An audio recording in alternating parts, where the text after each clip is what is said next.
ಮಧುರೇನ್ life insurance corporation ಕಟ್ಟಡದ ಬೆಂಕಿ ಅನಾಹುತದಲ್ಲಿ ಸತ್ತ ಹಿರಿಯ ಅಧಿಕಾರಿಣಿಯ ಮರಣವು ಆಕಸ್ಮಿಕವಲ್ಲ, ಕೊಲೆ ಎಂದು ತಿಳಿದು ತನಿಖೆ ಆರಂಭವಾಗಿದೆ.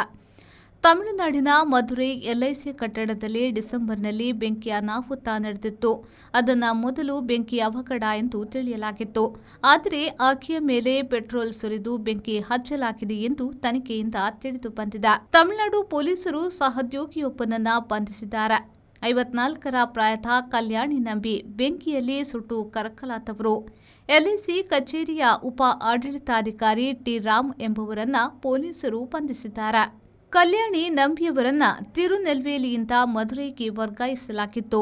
ಅಲ್ಲಿ ರಾಮ್ ಸಾರ್ವಜನಿಕರ ಹಣ ಗುಳುಂ ಮಾಡಿರುವುದನ್ನು ಕಂಡುಹಿಡಿದಿದ್ದಾರೆ. ಇನ್ನು ಕಷ್ಟ ಎಂದು ರಾಮ್ ಅವರ ಕ್ಯಾಬಿನ್ಗೆ ಪೆಟ್ರೋಲ್ ಸುರಿದು ಬೆಂಕಿ ಹಚ್ಚಿದ್ದ. ಬೆಂಕಿಗೆ ನಿಮಿಷ ಮೊದಲು ಮಗನಿಗೆ ಕರೆ ಮಾಡಿದ್ದ ಕಲ್ಯಾಣಿ ಏನು ನಡೆಯುತ್ತಿದೆ, ಪೊಲೀಸರಿಗೆ ತಿಳಿಸು ಎಂದಿದ್ರು. ಅದರಂತೆ ಮಗನ ದೂರು ಆಧರಿಸಿ ತನಿಖೆ ನಡೆದಾಗ ರಾಮ್ ಮಾಡಿರುವ ಹರಾಮ್ ಕೆಲಸ ಬಯಲಿಗೆ ಬಂದಿದೆ. ಸಾಮಾನ್ಯವಾಗಿ ಕ್ಯಾಬಿನ್ ತೆರೆದಿರುತ್ತಿತ್ತು. ಆದರೆ ಬೆಂಕಿಯ ವೇಳೆ ಹೊರಗೆ ಚೈಲ್ನಿಂದ ಕಟ್ಟಿದುದು ಕಂಡು ಬಂದಿದೆ.